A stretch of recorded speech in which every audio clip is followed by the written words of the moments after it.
ద్వారా పోతురాజు అన్నదమ్ములకు అందరికీ నా యొక్క మనవి, పోతురాజు వేషం వేసే వాళ్ళు ప్రతి ఒక్కళ్ళు ఇది నా మనసు పూర్తిగా చెప్తున్నా మీకు, పసుపు కుంకుమతో అలంకరణ చేసుకోండి తప్ప రంగులు వేసుకొని పోతురాజు విలువ తీయకండి. ఎందుకంటే తాటి పోతురాజులే వేరే వేరే పోతురాజులు కూడా చెప్తున్నారు ఏమి దయ్యాలు వేషం వేస్తున్నారు. అమ్మవారికి మనం భక్తులము, తమ్ముళ్ళము. పోతురాజు అంటే అమ్మవారికి తమ్ముళ్ళలాగా తయారు కండి.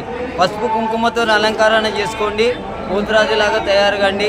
పండ్లు కానీ వేరే వేరే మేకప్లు కానీ రంగులు వేసుకున్నా కానీ ఎల్లో కలర్, రెడ్ కలర్ అట్లనే ఉండాలి తప్ప ఏదో రాక్షసుల్లాగా తయారయ్యి ఇంకేదేదో తయారయ్యి ఏదేదో వేషాలు వేసుకొని పోతురాజుది విలువ తీయకండి. మన సాంప్రదాయాన్ని మనం కాపాడుకోవాలి.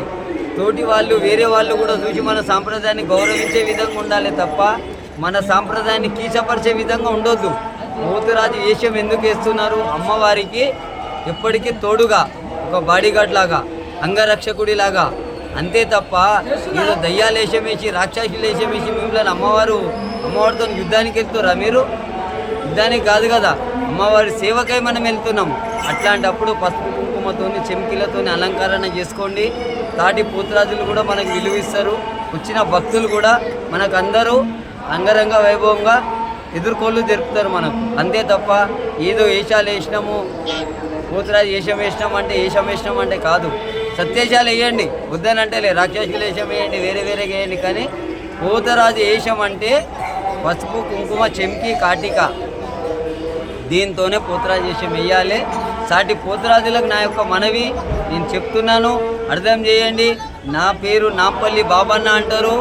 నేను మీ అందరికీ ఒక మనవి చేసుకుంటున్నా, వేషం వేసేది ఉంటే పసుపు కుంకుమతోనే అలంకరణ తయారు కండి. ఎంత గంభీరంగా తయారవుతారో అది మీకే తెలుస్తుంది. ఇన్ని పోతురాజు సంఘాలు కూడా ఉన్నాయి. అన్ని సంఘాలు హెచ్చరించి చెప్తున్నప్పటికీ కూడా కొందరు పోతురాజులు అట్లనే తయారవుతున్నారు. అట్లా చేయకండి. మన పోతురాజు మన సంప్రదాయాన్ని మనం నిలుపుకోవాలంటే పోతురాజులంతా ఏకమయ్యి ఒకటే పట్టు మీద ఉండి పసుపు కుంకుమ చెంకిలతోనే తయారు కావాలి.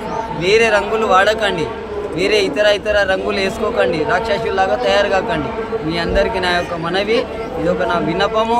అందరు అదే విధంగా తయారవుతారని కోరుకుంటున్నా. అందరికీ ఆషాఢ మాస శుభాకాంక్షలు. జై పోతురాజ్, జై పోతురాజ్, జై పోతురాజ్.